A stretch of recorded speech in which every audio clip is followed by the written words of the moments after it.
Mark Manson begins Everything Is Fcked, a book about hope, with a confession that most people secretly share. Life often feels like it's falling apart even when everything looks fine on the surface. We scroll through perfect lives on glowing screens. We have more comfort and freedom than any generation before us. Yet anxiety, anger, and despair seem to be everywhere. Humanity has achieved so much, and still, something feels missing. This book is Manson's attempt to answer a question that hums beneath the noise of modern life. If everything is better than ever, why do we feel so hopeless? But don't be fooled. This isn't a pep talk. Manson doesn't hand out optimism like candy. He believes that our culture's obsession with staying positive is part of the problem. Hope, he argues, isn't about pretending everything's fine. It's about finding meaning when it's not. It's about facing pain without turning away. Drawing from psychology, philosophy, and his trademark irreverent wit, Manson builds a bold argument that our modern minds are addicted to comfort, that our emotions often run the show, and that true hope can only survive when we stop worshiping happiness. He moves from the ideas of Kant and Nietzsche to stories of religion, technology, and even artificial intelligence, all to explore one uncomfortable truth. Our world isn't suffering from a lack of progress, it's suffering from a lack of purpose. At its core, Everything Is Fcked is not a book about despair. It's a book about growing up, about letting go of the childish fantasy that life should always feel good, and learning instead to love it even when it doesn't. He invites us to accept that pain is not a glitch in the human system, it's the system itself. And only by accepting that fact can we build a deeper, steadier kind of hope. He writes with his usual mix of humor and hard truth, poking fun at the self-help industry while offering something far more radical, a philosophy of emotional honesty. His message isn't think positive, it's think clearly. So as you listen to this summary, don't expect easy answers. Expect challenge. Expect to laugh at yourself. Expect to feel slightly uncomfortable, because that's where real hope begins. And if you find yourself drawn to this exploration of truth and meaning, don't forget to like this video and subscribe to the channel. Here we dive into books that don't just inspire you, they unsettle you, awaken you, and remind you that even when everything seems fucked, there's still something worth believing in.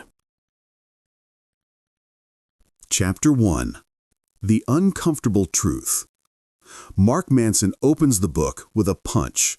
Not a soft introduction, but a philosophical jab to the ribs. He calls it the uncomfortable truth, that everything we care about, everything we do, everything we build, all of it will eventually be gone. You, me, our cities, our stories, our species, gone. It's a thought that most people avoid like fire. We fill our days with noise, work, entertainment, ambition, anything to avoid confronting the emptiness that sits beneath existence. But Manson argues that this confrontation is exactly where real hope begins. Because if life's meaning can't be found in permanence, it must be found in participation, in the act of living, choosing, and caring despite the impermanence. He writes that human beings are meaning-making machines. Our brains need something to believe in, a story that makes our suffering make sense. Throughout history, religion, nationhood, and ideology have provided that story. But in the modern world, those shared myths are fading. What's left is a generation that has comfort without direction, freedom without purpose. This is what Manson calls the hope crisis. We've lost the larger narratives that once told us why we endure pain. And without that why, even small discomforts become unbearable.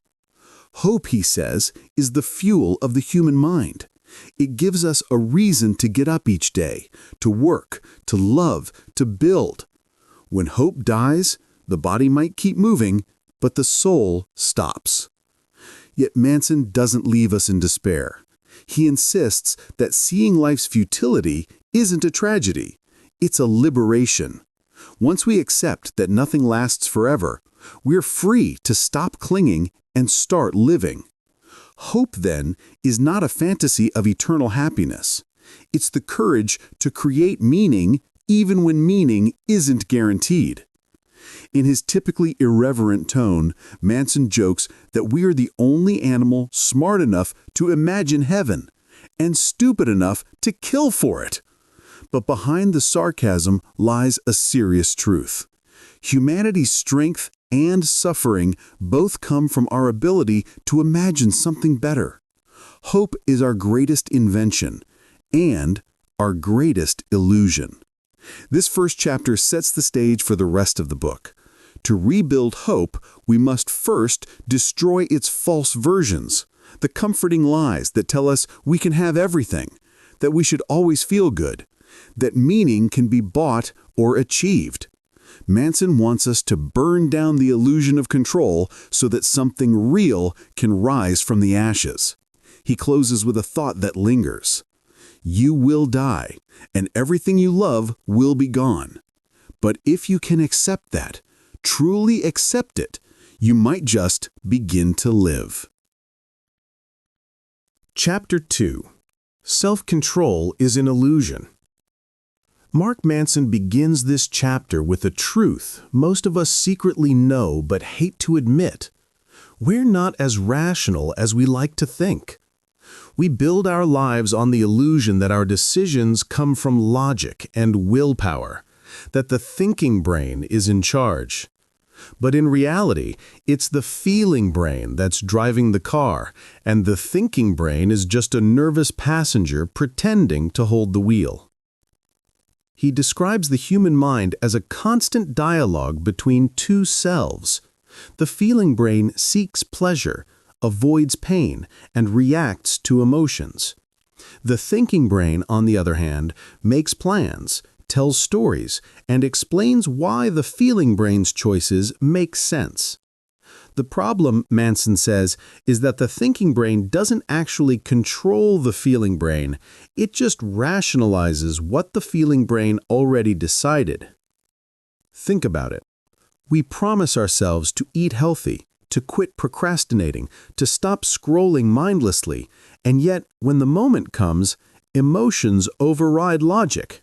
We act first, justify later. Manson calls this the paradox of self-control. We punish ourselves for being weak, when in truth, it's not weakness, it's the architecture of the mind. Here's where Manson flips the script. Instead of trying to control our feelings through brute willpower, he says we must work with them. Hope, in his view, doesn't come from suppressing emotions, but from aligning them with values that matter. When your feeling brain wants the same thing your thinking brain believes in, that's when real power emerges. He uses an analogy. Imagine your mind as a car. The feeling brain is the driver, impulsive, emotional, but powerful. The thinking brain is the navigator, smart, cautious, full of maps. Most of us try to force the navigator to grab the wheel, but that never works. The only way forward is through communication, teaching the feeling brain where to drive and why. This is where hope enters the picture. Manson defines hope as the emotional bridge between what is and what could be. It's not an idea, it's a feeling that propels us to act. When hope collapses, it's because the feeling brain no longer believes the story the thinking brain is telling. You can't outthink despair, you have to outfeel it. He writes with his usual bite. The problem isn't that we don't know what to do, it's that we don't feel like doing it. And no amount of motivational posters will fix that. What he's really getting at is emotional honesty. To change our lives, we must understand what our emotions are fighting for, what they're protecting, fearing, craving. Without that, self-control is just self-deception. By the end of this chapter, Manson leaves us with a subtle but powerful lesson. You can't fix the feeling brain with logic, but you can educate it with experience. Growth isn't a battle between reason and emotion. It's a reconciliation. And that reconciliation, that peace between the two halves of our mind, is the foundation of real hope. Because once your emotions serve your values instead of sabotaging them, you stop fighting yourself and start moving with purpose. Chapter 3: Newton's Laws of Emotion. In this chapter, Mark Manson does something strange and brilliant. He takes Isaac Newton's laws of motion and applies them to the world of emotion. It's part metaphor, part psychology, and completely Manson, irreverent, insightful, and oddly persuasive. His idea is simple. Just as physical objects obey laws of motion, human emotions follow their own hidden patterns. Understanding those patterns is the key to understanding ourselves. He begins with Newton's first law of emotion. For every action, there is an equal and opposite emotional reaction. When something happens to us, success, failure, praise, humiliation, our emotional brain reacts immediately. That reaction creates an emotional force that propels us toward or away from things. If someone insults us, we might lash out, an opposite emotional force. If someone loves us, we might cling or withdraw. Our lives, Manson suggests, are shaped by these invisible forces, not logic, not reason, but emotional reactions to events. Then comes Newton's second law of emotion. Our emotional acceleration depends on the force of the emotion and the mass of our identity.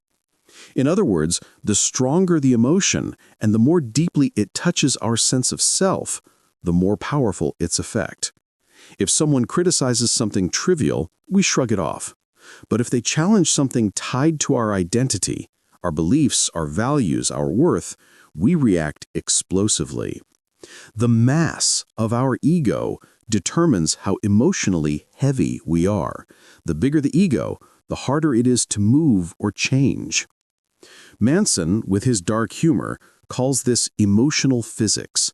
And he's not joking. He says that just as physical objects resist motion, people resist emotional change. We cling to familiar pain because it fits the shape of our identity. We tell ourselves, that's just who I am, even when that identity keeps us miserable. Finally, he gives us Newton's third law of emotion. Every action toward meaning must overcome an equal and opposite force of doubt and uncertainty. Here's where Manson gets philosophical again. Hope, he says, isn't the absence of doubt. It's the act of moving forward despite it. Every time we commit to something meaningful, love, art, faith, purpose, we awaken fear and insecurity. But that resistance isn't a flaw. It's a feature of being human. Emotional struggle is what gives hope its weight. He writes that we are not built to be at peace. We are built to be in motion. Life is not a state of calm, but a constant balancing act between desire and resistance, between hope and fear. True growth, Manson insists, isn't about eliminating negative emotions, but learning to navigate them with awareness and integrity. What makes this chapter so striking is how it reframes our inner chaos as something lawful, predictable even.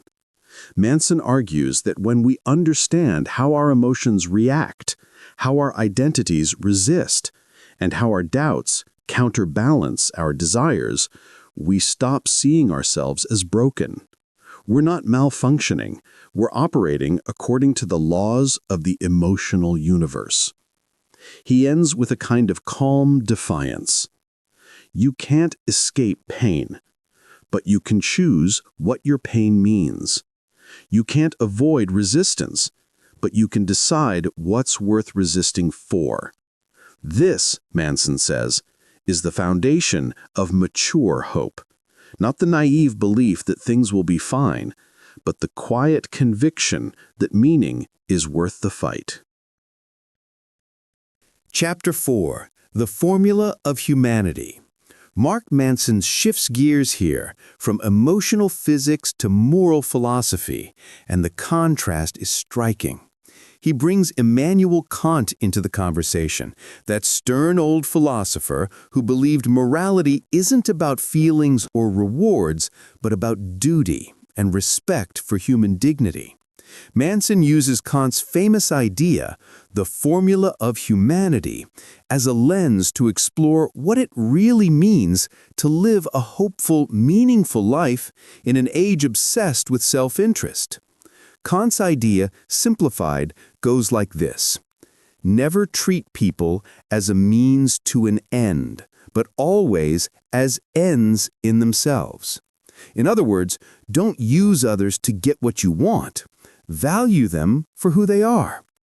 Manson sees this principle as the foundation of genuine hope, because when we start treating others and ourselves as ends, we step out of the shallow economy of ego. We stop chasing happiness through validation, status, or control. Hope, he says, dies when everything becomes transactional. When we turn love into a bargain, friendship into networking, or success into self-worth. He explains that most of modern life runs on means-to-an-end logic. We work to make money, to buy things, to look successful, to feel good. But this endless chain of purposes leads nowhere. There's always another step, another upgrade, another achievement to chase. We become addicted to the next if only.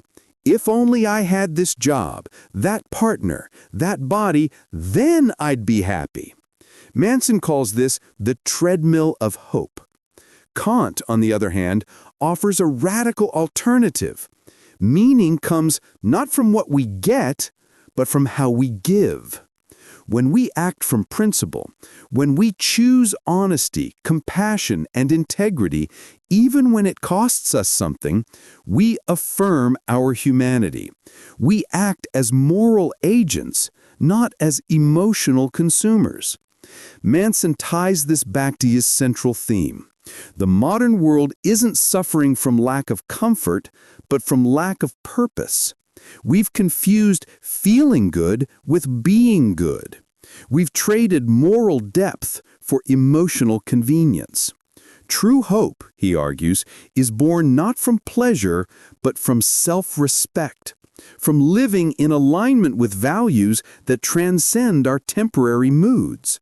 He writes, "The problem with chasing happiness is that it treats life like a vending machine. Insert effort, expect reward. But people aren't vending machines. Life doesn't owe you change." He pushes this idea even further. He suggests that our culture's obsession with freedom, the ability to do whatever we want, whenever we want, has trapped us in a cycle of shallow choices. Real freedom isn't the absence of limits, but the ability to choose the right limits. When you commit to something bigger than yourself, a principle, a person, a purpose, you sacrifice comfort for meaning. And that's the trade that makes life worth living. By the end of the chapter, Mark Manson sounds almost spiritual, though in his own blunt way. He says that hope is not found in control or success, but in dignity, in treating life and the people in it as sacred, not strategic. He closes with the line that captures the moral heart of the book. You are not special, but you are responsible. And in that responsibility lies your freedom and your hope. Chapter 5. Pain is the source of all value. Here, Mark Manson returns to his favorite theme, pain, and tears down the illusion that happiness can ever exist without it. He begins bluntly. To value something is to struggle for it. Without effort, without sacrifice, without discomfort, nothing truly matters. Pain, he argues, is not the enemy of a good life. It's the price of having one. In our age of endless comfort, we've become allergic to pain.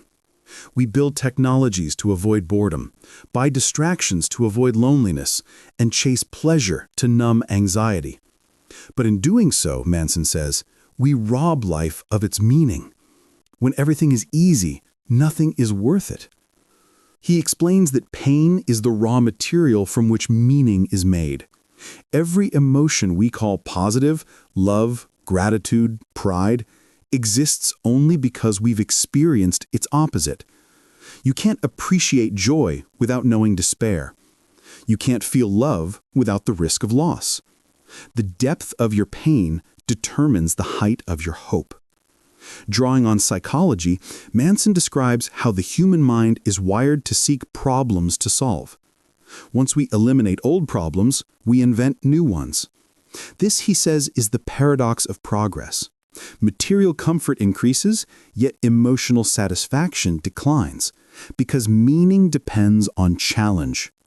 The goal of life isn't to eliminate struggle, it's to find struggles worth enduring. He uses a striking metaphor. Pain is the currency of value.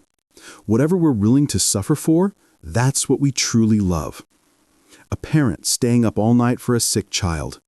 An artist working through failure. A person staying sober one day at a time. Those acts of endurance give shape to meaning. Manson writes, "You can't avoid pain. You can only exchange one pain for another. The question isn't, how can I stop hurting? It's, what pain am I willing to bear?" This, he argues, is where modern hope collapses. Society teaches us to chase comfort, not character. But hope doesn't come from feeling good. It comes from knowing that what you're suffering for matters. When we forget that, we drift into despair or distraction, chasing pleasure that fades faster each time. Then Manson draws a sharp contrast between artificial pain and real pain.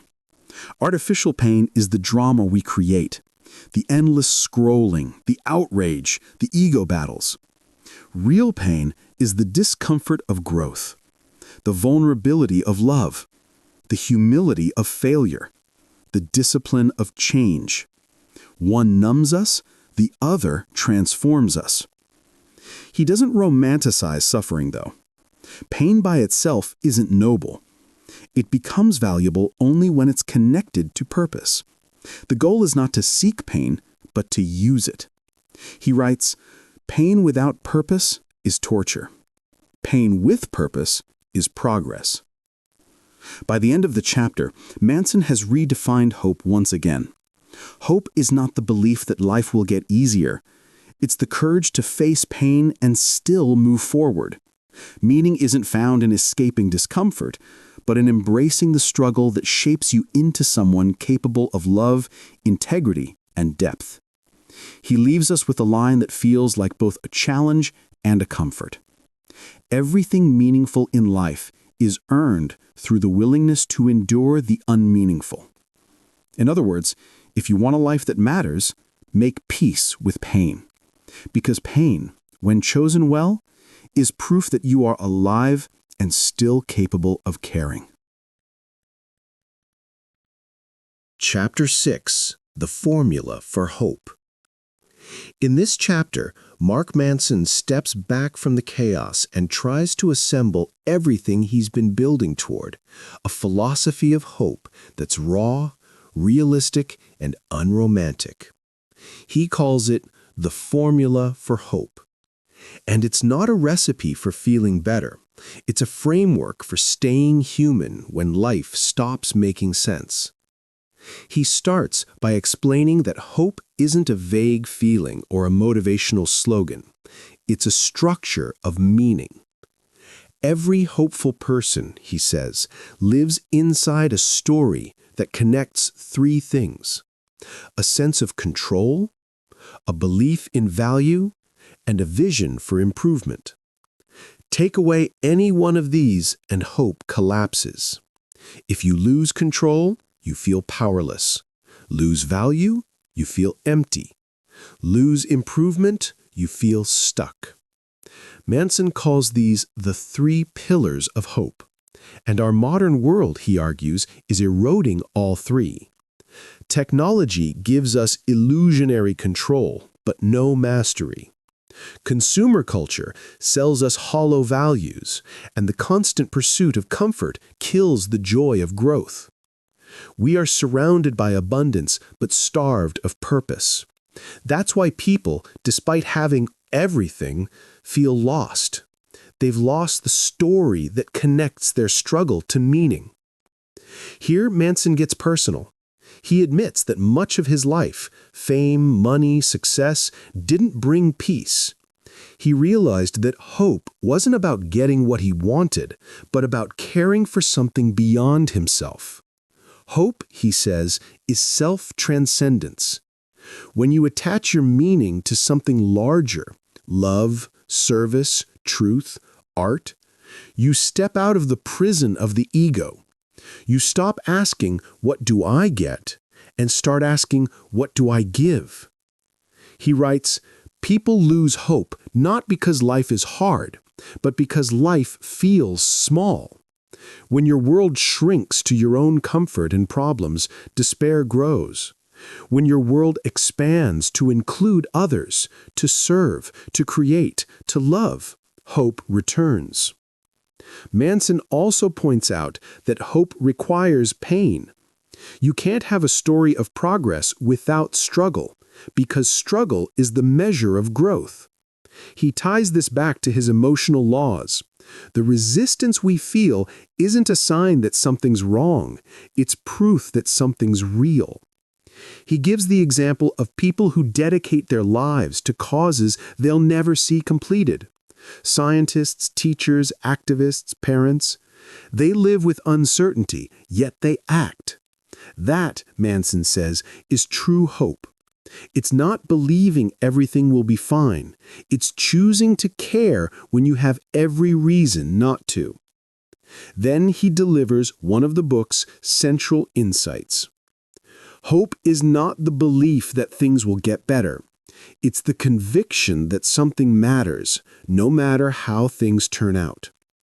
By the end of the chapter, Manson has dismantled the shallow optimism of self-help culture and replaced it with something far sturdier. A hope grounded in humility. A hope that doesn't depend on perfection or success, but on meaning and moral courage. He urges the reader to stop chasing happiness and start building faith. Not religious faith, but faith in the act of caring itself. Because caring, he says, is the purest expression of being alive. He ends with quiet defiance, like a man lighting a candle in the dark.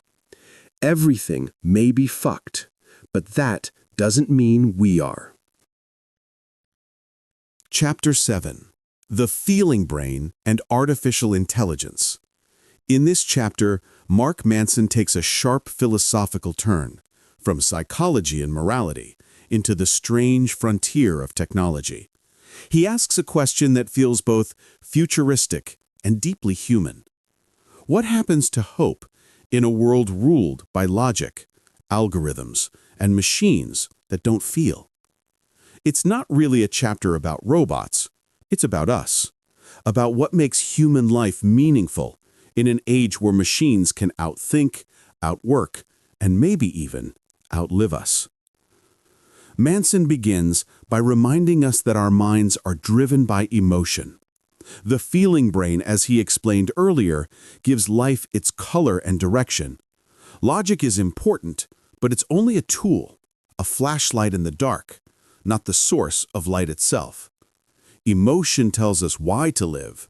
Reason only tells us how. Artificial intelligence, on the other hand, is all-thinking brain. It operates without feeling, without desire, fear, or moral weight. It doesn't hope, it doesn't suffer, and it doesn't care. And that, Manson argues, is what makes it terrifying. Because when you remove emotion, you remove meaning. He paints a chilling but fascinating picture. Imagine a world run perfectly by machines. No wars, no hunger, no mistakes. It would be efficient, logical, peaceful, and utterly meaningless. Without the chaos of emotion, love, loss, passion, conflict, life becomes sterile. Hope cannot exist in perfection because hope is born from imperfection. He draws a parallel between our dependence on technology and addiction. We crave the comfort and control that machines give us, instant answers, constant distraction. But with every click and scroll, we surrender a little more of our emotional freedom. We stop wrestling with the rawness of life. He warns that if we let too much of our humanity to algorithms, we risk losing the very thing that gives life depth, the struggle for meaning.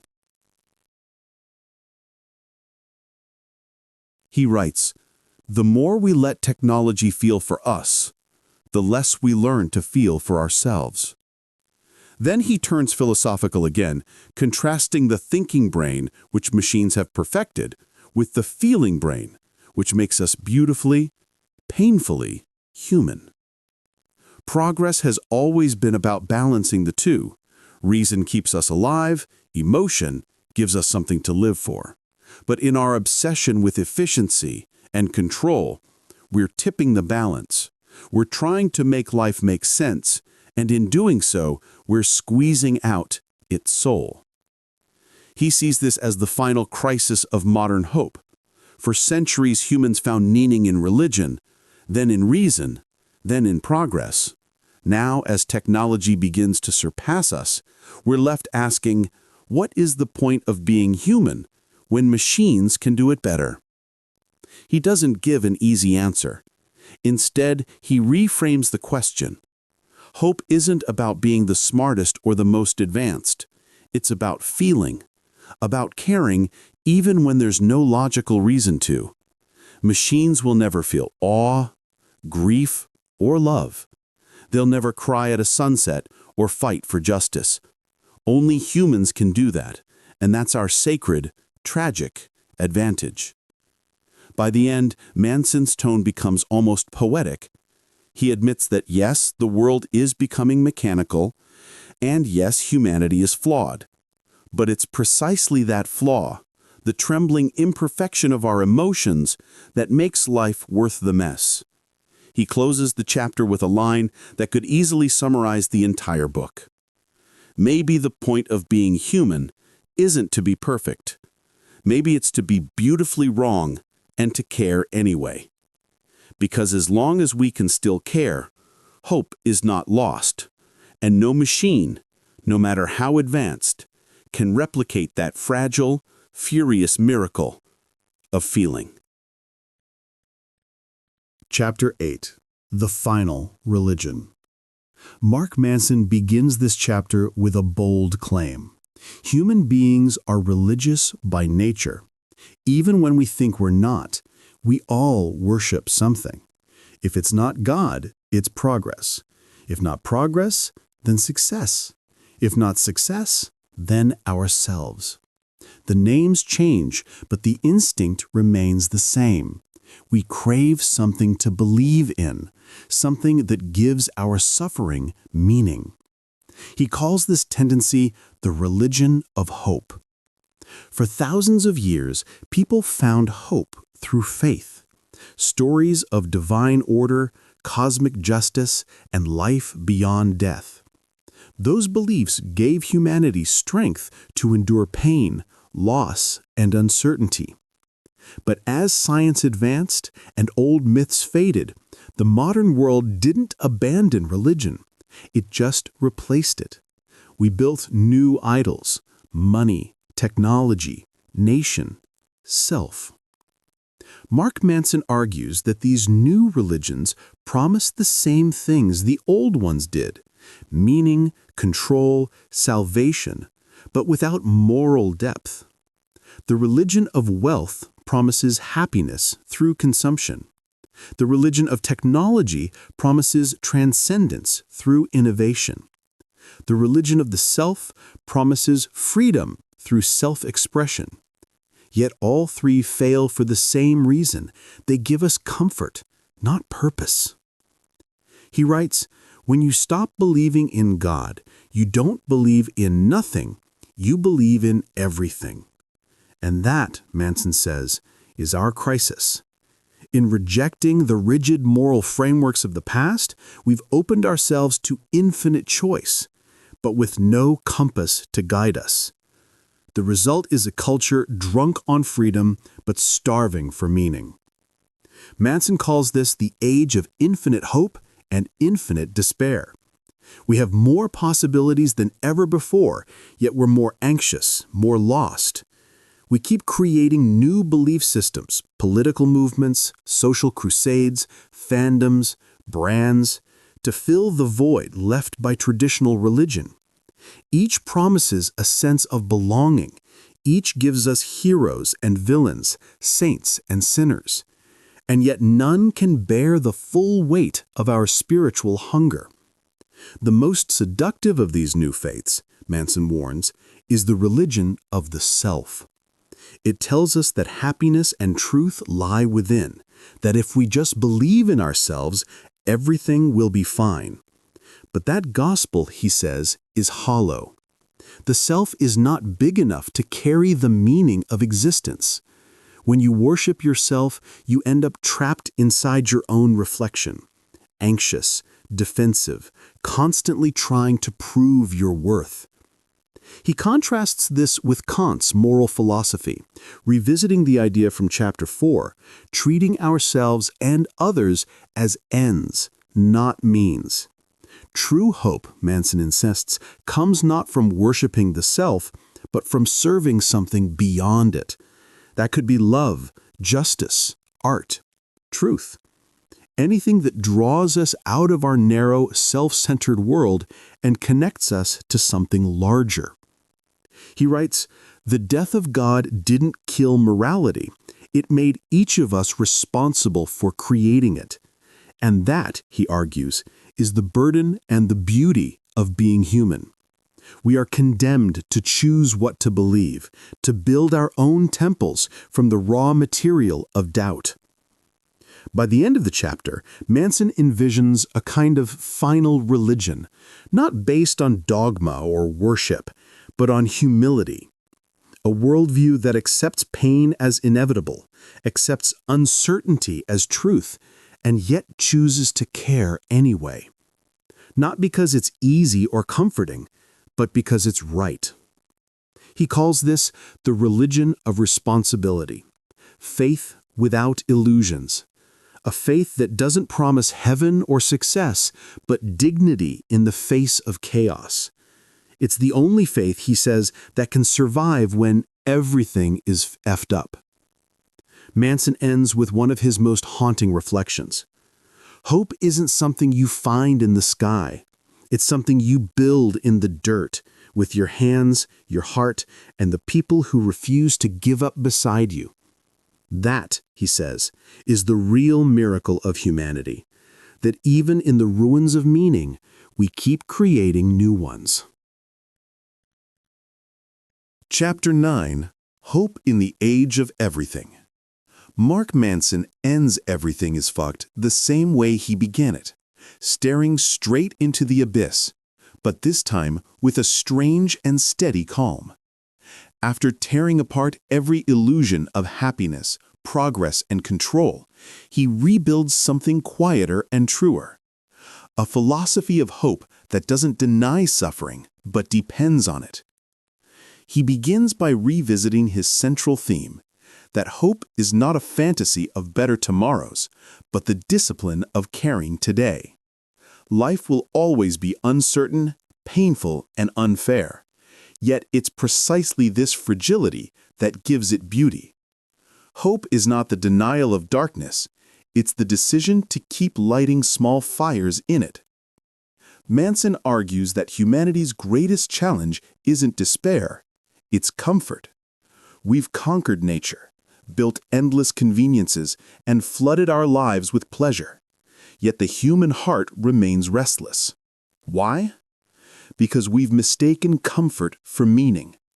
We think progress will save us, but progress without purpose only makes us more lost. The question we must ask, he says, is not, how do we feel better? But, what are we willing to feel bad for? That's the key to everything. The measure of your character isn't how happy you are. It's how much meaning you can wrestle out of pain. Hope is not optimism, it's endurance. It's the moral choice to keep showing up, to keep loving, to keep fighting, even when logic says it's pointless. He connects this back to his formula for hope: control, value, and improvement. All three, he insists, must be rooted in humility. Control without humility becomes tyranny. Value without humility becomes self-worship. Improvement without humility becomes delusion. Only humility, the acceptance of our smallness, our uncertainty, our mortality, allows us to build hope that lasts. Then Manson turns his gaze outward, to the world itself. We live, he says, in an era where every ideology promises salvation: political, technological, personal. Yet the more we cling to these promises, the more divided we become. Our real crisis isn't political or economic, it's spiritual. Humanity is starving for something sacred, something we can serve that isn't just ourselves. He writes, "To be human is to choose what to give a fuck about. Everything else is noise." This, he believes, is our quiet redemption. To find something, a cause, a person, an ideal, that deserves our effort, our sacrifice, our pain. Hope lives in that act of devotion. It's not the promise that things will get better, but the faith that what we do still matters. As the book closes, Manson brings his argument full circle. He began by declaring that everything is fucked, that the world is chaotic, absurd, and falling apart. But now he suggests that this chaos is the very soil of meaning, because if everything were perfect, nothing would matter. Hope exists because life hurts. He writes almost tenderly, "You and I will die. The people we love will die. The world we build will fade. But the courage to love anyway, that's what makes life worth the heartbreak." He ends with a note of defiant serenity. We cannot control life. We cannot escape pain. But we can choose our response. And that choice, as small as it is everything. It's the seed of hope that no failure, no tragedy, no collapse of meaning can erase. Manson leaves us with the quiet realization that hope isn't something we're given, it's something we practice. Every act of kindness, every honest conversation, every refusal to give in to despair, that's hope, alive and stubborn in a world that keeps breaking. Everything is fucked, he says one last time, and yet, somehow, everything is beautiful too. Because the miracle of being human isn't that we can fix everything. It's that we keep trying. Conclusion. In the end, Mark Manson doesn't offer a cure for despair. He offers a mirror that shows us who we really are. Fragile, uncertain, endlessly flawed, yet still capable of care, courage, and meaning. The world is chaotic, unfair, and often senseless, but that doesn't mean we are powerless. In fact, our very vulnerability is what gives our lives depth. Hope, Manson reminds us, is not built on illusion. It's born from courage, the courage to look at pain without turning away, to keep loving even when love guarantees loss, to keep building even when everything falls apart. Life isn't a promise of happiness. It's a search for meaning. And meaning, by its nature, requires struggle. In a world that often feels broken beyond repair, holding on to hope becomes an act of rebellion, not because we know things will get better, but because we believe that trying still matters. Hope isn't a fantasy of tomorrow. It's a choice we make today, again and again, with every step, every word, every act of care. That's the quiet power at the heart of Everything Is Fcked. Even when the world burns, the human spirit still refuses to give up. We may be flawed, but we are also fiercely alive. And as long as we keep showing up, as long as we keep believing in the small, stubborn goodness within us, there will always be something worth fighting for. Because even when everything is fucked, hope, fragile, imperfect, and human, remains the most beautiful thing we have. If this message touched something in you, take a moment to like this video, share it with someone who needs a little hope today, and subscribe for more reflections like this. Let's keep this light alive together.